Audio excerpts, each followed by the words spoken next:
Everyone, welcome in commerce pride. हमारा चल रहा था फॉर्म ऑफ बिजनेस ऑर्गेनाइजेशन, जिसके अंदर हम लोगों ने सोल प्रोप्राइटरशिप पढ़ लिया और पार्टनरशिप पढ़ लिया।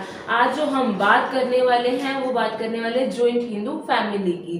तो जो ज्वाइंट हिंदू फैमिली है, ये नेम से ही हमारा क्लियर हो रहा है। इसके अंदर फैमिली मेंबर्स मिलकर, कौन? फैमिली मेंबर्स मिलकर बिजनेस कर रहे हैं। वो कब करेंगे?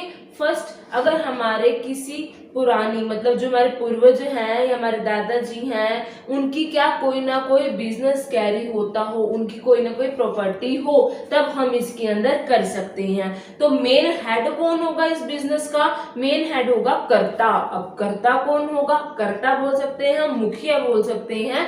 ये होगा कौन? जो हमारे फैमिली में सबसे बड़ा होगा, जैसे हमारे ग्रैंडफादर हो गए, वो होगा। बाकी जो हमारी फैमिली है, जैसे कि पापा या फिर ताऊ जी, चाचा जी, तो ये सारे जो होंगे वो कौन कहलाएंगे? मेंबर्स कहलाएंगे। कौन कहलाएंगे? मेंबर्स। तो मेन कंट्रोलर कौन हो गया? हमारा कर्ता। अब देखिए, अब नॉर्मल सी बात है, आप लोगों ने पार्टनरशिप पढ़ा, उसके अंदर एक टॉपिक आया था माइनर पार्टनर। क्या हम माइनर को पार्टनर ले सकते हैं? माइनर कौन होता है? जिसकी एज 18 से नीचे हो। लेकिन इसके अंदर क्या होता है? बाय बर्थ ही वो हमारी ऑर्गेनाइजेशन का मेंबर बन जाता है। अब ओब्वियसली बात है, अब 18 एज के बाद की बजाय पहले बन रहा है, तो माइनर चाइल्ड भी तो क्या हो गया? हमारा मेंबर हो गया। अब वो अपनी सजेशन दे सकते हैं, सारे मेंबर अपने काम कर सकते हैं, लेकिन जो मेन डिसीजन लिया जाएगा, मेन काम किया जाएगा, वो किसके द्वारा किया जाएगा? कर्ता के द्वारा दिया जाएगा। मेन डायरेक्ट कौन करेगा?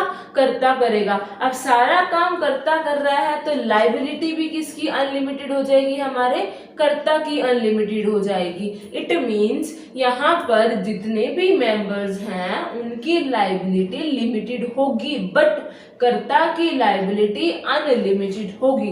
तो इसके अंदर देखिए क्या बोल रखा है, ये क्या है? इट रेफर्स टू हमारी क्या है? एक बिजनेस ऑर्गेनाइजेशन है, जिसके अंदर हम जो मेंबर्स हैं वो क्या काम कर रहे हैं? किसके अंडर काम कर रहे हैं? ज्वाइंट हिंदू फैमिली के अंदर अपना बिजनेस कर रहे हैं। उसको मेन कंट्रोल कौन करेगा? मुखिया या हमारा कर्ता। हमारे जो फैमिली का मेन सबसे बड़ा है वो पर्सन क्या करेगा? कंट्रोल करेगा।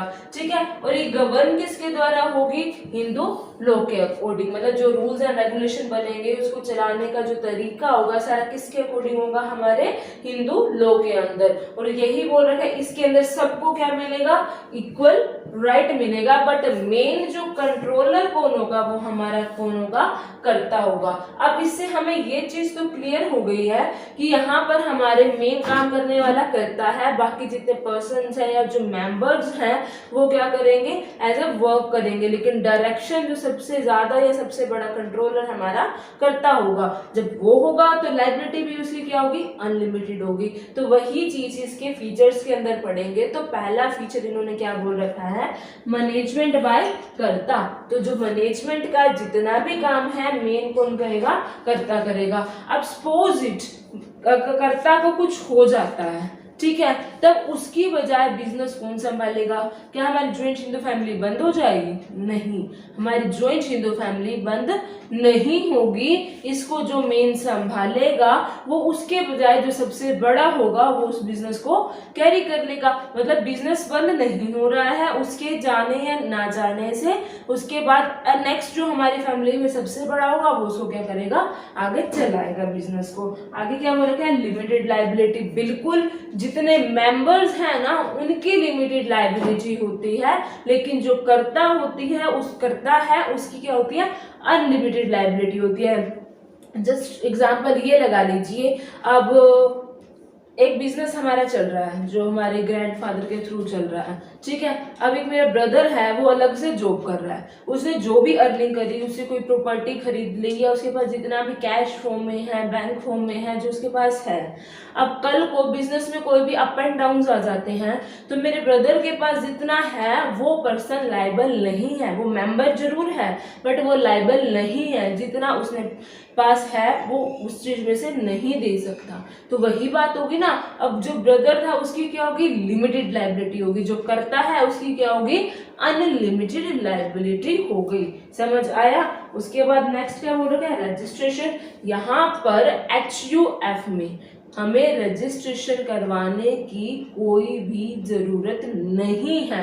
रजिस्ट्रेशन कंपलसरी नहीं है, ना ही हमारा सोल प्रोप्राइटरशिप में था। पार्टनरशिप में आपकी मर्जी थी, आप करवा रहे हो या नहीं करवा रहे हो, और ज्वाइंट हिंदू फैमिली में भी कंपलसरी नहीं है। ठीक है, उसके बाद देखो वही आगे परमानेंट एग्जिस्टेंस। अगर बाय चांस करता वो कुछ हो जाता है या मेंटली या उसकी डेथ हो जाती है, उसके बाद हम बिजनेस को बंद नहीं करेंगे, बिजनेस को कंटिन्यू करेंगे। उसके बाद जो हमारे फैमिली में सबसे बड़ा होगा वो हमारे बिजनेस को कंटिन्यू करेगा। क्लियर हुआ? उसके बाद क्या है, मेंबर बाय अब बर्थ। बर्थ होते ही मेंबर बन जाते हैं। अब देखिए, पहले के टाइम सिर्फ बॉयज को प्रेफरेंस दी जाती थी, लेकिन आज के टाइम जो हमारा बिल पास हुआ था 2004 के अंदर, उसके अकॉर्डिंग गर्ल्स भी बाय बर्थ हो सकती हैं। बल्कि अगर मैरिज के बाद भी अगर वो चाहे तो भी मेंबर बन सकती हैं। बट पहले किसको दी जाती थी प्रेफरेंस? ओनली बॉयज को। तो यही है आगे नॉर्मल सी बात। आगे क्या बोल रहे हैं, ऑपरेट करते हैं, चलाते हैं किसके अकॉर्डिंग? हमारे हिंदू लोग, मतलब जो रूल्स एंड रेगुलेशन बन रहे हैं जिसके थ्रू चलेगी हमारी ऑर्गेनाइजेशन, जो हमारी हिंदू अनडिवाइडेड फैमिली है बड़ी, या ज्वाइंट हिंदू फैमिली है, ये जो वर्क कर रहे हैं ये किसके अकॉर्डिंग करेंगे? हिंदू लोगों के अकॉर्डिंग काम करेंगे। तो इन शॉर्ट अगर हम यहाँ पर समझें तो बात छोटी सी ये है, हम सारे मिलकर काम कर रहे हैं, बाहर का कोई पर्सन नहीं आएगा। पर्सन जो आएगा वो हमारी फैमिली का होगा, बाय बर्थ ही वो मेंबर बन जाएगा। उसके बाद जो लिमिटेड लाइबिलिटी है वो सारे मेंबर्स की है, अनलिमिटेड लाइबिलिटी कर्ता की है। मेन डिसीजन कर्ता ले रहा है, किसके थ्रू चल रहा है? हिंदू लॉ के अकॉर्डिंग चल रहा है। हम बात कर रहे हैं ज्वाइंट हिंदू फैमिली की मैरिट्स की और डीमैरिट्स की। बेसिकली अब एक बात सोचिए कि अगर हमारी इस टाइप की ऑर्गेनाइजेशन होती है तो उसके अंदर क्या है, ओल्ड से लेकर न्यू ब्लड दोनों के दोनों का पार्टिसिपेशन होगा।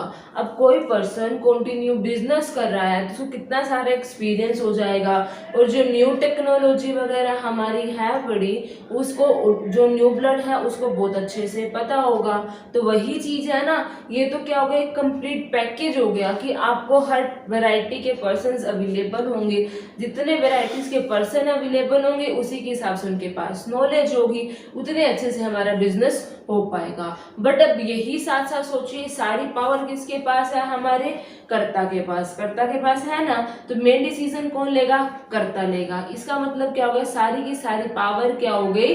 सेंट्रलाइज्ड हो गई, कि वो अपनी की सारी पावर अपने पास रखेगा। अगर वो अपने पास पावर रखता है तो वो अगर उसको पसंद आएगा तो वो बाकियों को अडॉप्ट करेगा जो उन्होंने हमें सजेशन दिया, अदरवाइज नहीं करेगा। ऐसे ही बहुत सारी मेरिट्स भी हैं और बहुत सारी डीमेरिट्स भी हैं। तो सबसे पहले हम किसकी बात कर रहे हैं? मेरिट्स की। तो मेरिट्स के अंदर पहली बात क्या बोल रहे हैं? Easy to start. जो तुम्हारा क्या है, ज्वाइंट हिंदू फैमिली बिजनेस है वो बिल्कुल आसानी से स्टार्ट हो जाता है। क्या, क्यों, कैसे? हमारे एक तो बड़ों की या पूर्वजों की क्या होनी चाहिए? कोई प्रॉपर्टी होनी चाहिए। अब हम सिंगल फैमिली तो ज्वाइंट हिंदू फैमिली कर नहीं सकती, उससे ज़्यादा हमारे पास पर्सन होने चाहिए। सिंगल पर्सन से 2 या 3 4 जो हमारी फैमिली है वो इंक्लूडेड होनी चाहिए। 2 चीज़ें हैं, रजिस्ट्रेशन करवाना नहीं है, आसानी से स्टार्ट हो गई। दूसरा क्या बोल रहा है? सिक्रेसी। अब जो बात होगी वो हमारी फैमिली के अंदर रहेगी, सारे फैमिली मेंबर काम कर रहे हैं तो जो भी हमारी बात होगी वो कहाँ रहेगी? मेरी फैमिली के अंदर रहेगी। तो वो क्या रहेगी? बिल्कुल सीक्रेट। क्या हो जाएगी? सिक्रेसी रहेगी इसके अंदर। अगली क्या? Directly connect with. अब फैमिली मेंबर्स हैं, एक दूसरे को समझते भी हैं, साथ में रहते भी हैं, जो डिसीजन आसानी से ले पाएंगे। डिस्प्यूट हमारी थोड़ी सी कम होगी एज कंपेरिजन जो हमारे अगर बाहर का कोई पर्सन होता है उसकी बजाय। तो उसके बाद क्या कर रहे हैं? अब प्रमोट करेंगे डिसीजन को, जैसे आप लोगों ने स्टार्टिंग में ही बात करी थी कि ओल्ड पर्सन प्लस में जो न्यू जनरेशन है दोनों का मिक्सचर है, मिलकर डिसीजन लेंगे तो बहुत जबरदस्त वाला, बहुत अच्छे वाला डिसीजन हमारा होगा, अच्छे से हमारी ऑर्गेनाइजेशन चलेगी। उसके बाद क्या बोला? डायरेक्ट रिलेशनशिप बिटवीन द, जितने आप एफर्ट्स डाल रहे हो साथ साथ उसी हिसाब से आपको कंसिडरेशन मिलेगा। अब कर्ता देखेगा कौन सा मेंबर कैसे काम कर रहा है, उसी के हिसाब से उसको कंसिडरेशन दिया जाएगा। इट्स डिपेंड्स अपॉन कर्ता। क्लियर हुआ। उसके बाद हमारी क्या आ रही है, डीमेरिट्स आ रही हैं। डीमेरिट्स के अंदर पहले क्या है, लिमिटेड रिसोर्सेज। हमारे पास क्यों लिमिटेड रिसोर्सेज होंगे, क्योंकि हमारी एक फैमिली का तो बिजनेस चलता आ रहा है ना कंटिन्यूसली। बाहर से तो हम पैसा ले नहीं रहे, कोई पार्टनर नहीं आ रहा, कोई कंपनी नहीं है जो हम बाहर से पैसा ले सकते हैं। तो वही हो गया, इसकी जो रिसोर्सेज होंगे वो भी क्या होंगे, एक लिमिट में ही होंगे। अगला क्या बोल रहा है, लिमिटेड मैनेजर स्किल। ओब्वियसली अब सारा काम कर्ता कर रहा है, कर्ता को अगर अच्छी नॉलेज है तो बहुत अच्छी बात है, अगर कर्ता को नॉलेज नहीं है तो ओब्वियसली दिक्कत हो जाएगी हमारे पास, क्योंकि मैनेजर स्किल जैसे जैसे नई नई टेक्नोलॉजी आ रही है, नया नया एक्सपीरियंस आ रहा है, तो हमें बहुत ज़्यादा फोकस करना पड़ता है मैनेजमेंट के अंदर। वो मैनेजमेंट स्किल अच्छे से नहीं आ पाएगी कर्ता के अंदर, तो वही चीज़ कह रहे हैं कि वो भी हमारी क्या होगी, लिमिटेड होगी। अनलिमिटेड लाइबिलिटी, ऑब्वियसली कर्ता की क्या हो जाएगी, अनलिमिटेड लाइबिलिटी हो जाएगी। अगर मेंबर कुछ ऐसा डिसीजन ले लेते हैं, मतलब मेंबर ने बोला कि आप इस तरह, अनलिमिटेड लाइबिलिटी की, अगर अनलिमिटेड लाइबिलिटी में हमने अभी क्या बात करी थी कि जो कर्ता है उसकी क्या होती है, लिमिटेड या अनलिमिटेड। यस, कर्ता की अनलिमिटेड लाइबिलिटी होती है, बट जो मेंबर्स हैं हमारे उनकी क्या होती है, लिमिटेड लाइबिलिटी होती है। अब सारी बर्डन किस पे आ गई, कर्ता के ऊपर आ गई ना। और अभी जब आप लोगों ने स्टार्ट करी थी डीमेरिट और मेरिट, मैंने एक एग्जांपल दिया था कि सारी की सारी पावर डिसीजन लेने किसके पास है, कर्ता के पास है। कर्ता जैसे कहेगा हमें वैसे करना पड़ेगा। तो वही चीज़ है ना, ये डिसएडवांटेज होगी कि जितनी पावर है सारी किसके पास है, कर्ता के पास। वो पॉजिटिव डिसीजन ले चाहे नेगेटिव डिसीजन ले, सारा वो किसके पास गया, हमारे कर्ता के पास हो गया ना। उसके बाद क्या बात कर रहे हैं, अब मान लो फैमिली मेंबर में थोड़ा बहुत डिस्प्यूट हो जाता है तो क्या इफेक्ट पड़ेगा, बिल्कुल पड़ेगा, क्योंकि फैमिली मेंबर का ही तो बिजनेस है, तो उस पर भी इफेक्ट पड़ेगा। अगर उनके कोऑर्डिनेशन में आपस में वो कोऑपरेट नहीं कर रहे हैं, उसकी वजह से हमारे बिजनेस पे भी बहुत बुरा इफेक्ट पड़ेगा। तो ये क्या थी हमारी मेरिट और डीमेरिट्स। अब हम बात कर रहे हैं स्कूल ऑफ हिंदू लॉ। जो हमारा स्कूल ऑफ हिंदू लॉ है उसको हमने दो पार्ट में डिवाइड कर रखा है। एक हमारा क्या है, दया भागा, दूसरा हमारा क्या है, मिताक्षरा। दया भागा के अंदर अकॉर्डिंग टू जो हमारा दया भागा है, मेल एंड फीमेल दोनों के दोनों को इक्वल राइट्स दिए गए हैं कि दोनों के दोनों बाय बर्थ ही मेंबर्स हो जाते हैं हमारे जॉइंट हिंदू फैमिली बिजनेस के।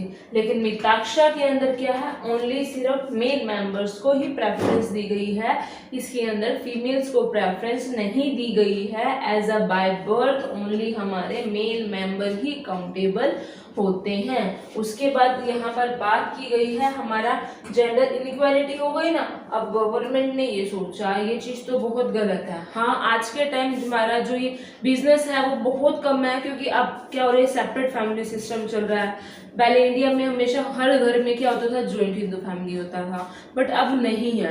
बट जो अभी भी बिजनेस कर रहे हैं अब उनके लिए क्या हो गया, जेंडर इनक्वालिटी होगी, भी मेल को प्रेफरेंस दे रही है, जो फीमेल है उसको नहीं दी जा रही है, तो गलत हो गया ना। तो इसी वजह से हिंदू सक्सेशन अमेंडमेंट एक एक्ट या कह सकते एक बिल पास किया गया था 2004 के अंदर। उसके थ्रू क्या बोला गया था, मेल एंड फीमेल्स दोनों के दोनों को ही राइट है एज पर बर्थ कि वो हमारी ऑर्गेनाइजेशन कह लो या बिजनेस कह लो उसका मेंबर बन सकते हैं। तो इन शॉर्ट जो हमारा आज का जॉइंट हिंदू फैमिली बिजनेस था उसके अंदर हमने यही पढ़ा कि मेन चीज क्या है, इसके अंदर सारे के सारे फैमिली मेंबर्स मिलकर बिजनेस करते हैं। अब धीरे धीरे अमेंडमेंट्स आती हैं। अब अमेंडमेंट्स के थ्रू मेल एंड फीमेल्स दोनों के दोनों को ही इक्वल राइट दिए गए हैं। ये बिल प्रॉपर हमारा पार्लियामेंट में पास हुआ था। उसके अकॉर्डिंग हम लोगों ने कहा था कि सारे के सारे क्या हैं, इक्वल हैं। आपका आज तुम्हारा जो हिंदू फैमिली का टॉपिक यहीं खत्म होता है। कल हम करेंगे नया टॉपिक। अगर आपको वीडियो पसंद आए तो लाइक करो, शेयर करो, सब्सक्राइब करो। Thank you.